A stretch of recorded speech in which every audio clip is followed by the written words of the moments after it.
All right, there is a new radio ad put out by the liberal group called Americans United for Change, just 1 week after President Obama told Republicans on Capitol Hill, quote, "We can't let people like Rush Limbaugh stall this economic stimulus bill. That's how things don't get done in this town."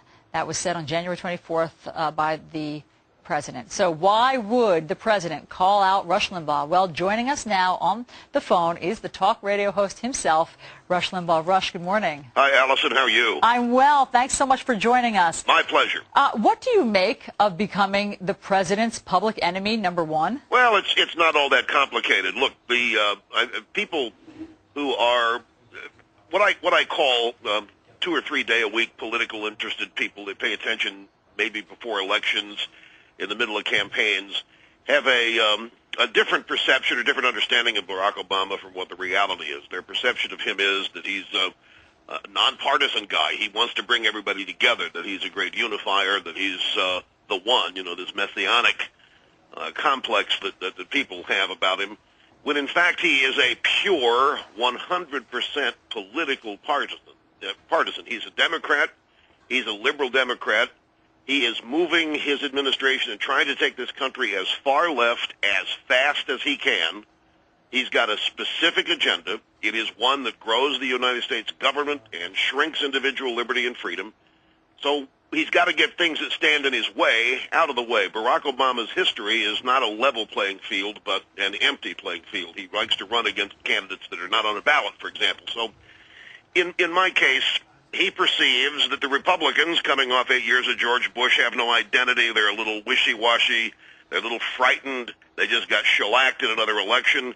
So he says, okay, I need to get these guys on my team. And I think singling me out, Allison, was simply a way to try to marginalize me. They're saying, hey, Limbaugh's not the way we're going to move forward in America. Limbaugh, what he thinks, the way he talks, you guys, you can't listen to him. And what he was hoping was that a lot of Republicans would come out and also denounce me, because the perception is, whether it's right or wrong, is that I'm a key conservative spokesman. Now Obama wants to marginalize that. Okay. So if this had worked, he would have succeeded in making conservatism appear to be something really wacko and fringe and minor. Hold on to that thought 1 second, Rush, because we want to carry you over. If you'll stick around after the break, we have a lot more questions to ask you, including a new advertisement that's going to be running today about you. So stick around. We'll be right back. I'll be. Welcome back, everybody. We're joined again, still, I should say, by Rush Limbaugh. So, Rush, I want to ask you about this advertisement that's going to hit the airwaves this morning in some key states, Ohio, Pennsylvania, and Nevada. It's from a liberal group.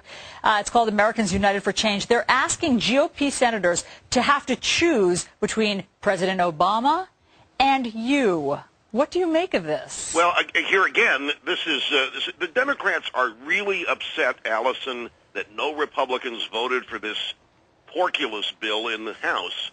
They need Republican votes because this isn't going to work. Look at it this way. If this plan were so magical, if this plan were going to solve all the problems, create all these jobs, Obama could do this without Republican votes. He doesn't need one, and he could wipe the Republican Party out when this works. He could say, these guys did not do what was going to bring back jobs, blah, blah. Why they want Republican votes? For cover. So he didn't get any in the House. This is about intimidating senators. They're trying it all over again. This time they're using TV ads rather than Obama's words. And we'll see. The Republicans in the Senate, I think they see what happened in the House, and I think they're going to hold firm. It's going to be a fascinating week to watch. Hey, Rush, this is Clayton. I have a quick question for you here about something that John Boehner wrote in the USA Today yesterday, an opinion piece, basically saying, and I want to get your opinion on whether or not this is true, that really the president didn't want this to pass. It's not his bill. And John Boehner says, look, we're going to go back to the table. We're going to do some things to fix this thing up a bit. But he doesn't believe that the president really wanted this bill to go through in the first place. What do you think of that? Well, this isn't. See, they try to attach Machiavellian-type tactics to this guy. It's true he didn't write the bill. Pelosi did, and she didn't let any Republicans participate. But he sure as heck brought people up there and served them adult beverages and Wagyu beef during cocktail hour. He was whining, and he went over to the Capitol and talked to them. And he left with not one vote. It didn't look like he was a unifier or a uniter. I think he doesn't want a jobs bill, and he doesn't want tax cuts.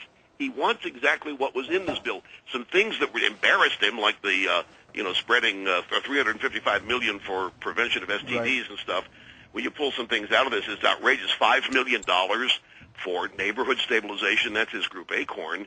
There were some things that are pretty embarrassing about this, but I don't believe he didn't want it. I don't. He doesn't look at this. Everybody's running around like this was a defeat. Do you see euphoria around the country because the House passed this? Right. No, there isn't any. Not exactly, but Rush, Dave here. Tell us about your own stimulus plan. We saw it on your website, rushlimbaugh.com, also in the Wall Street Journal. So tell us about the key elements of your own buy-stimulus plan that you've come up with. The key in my plan is genuine bipartisanship and economic recovery, just like happened in 1982.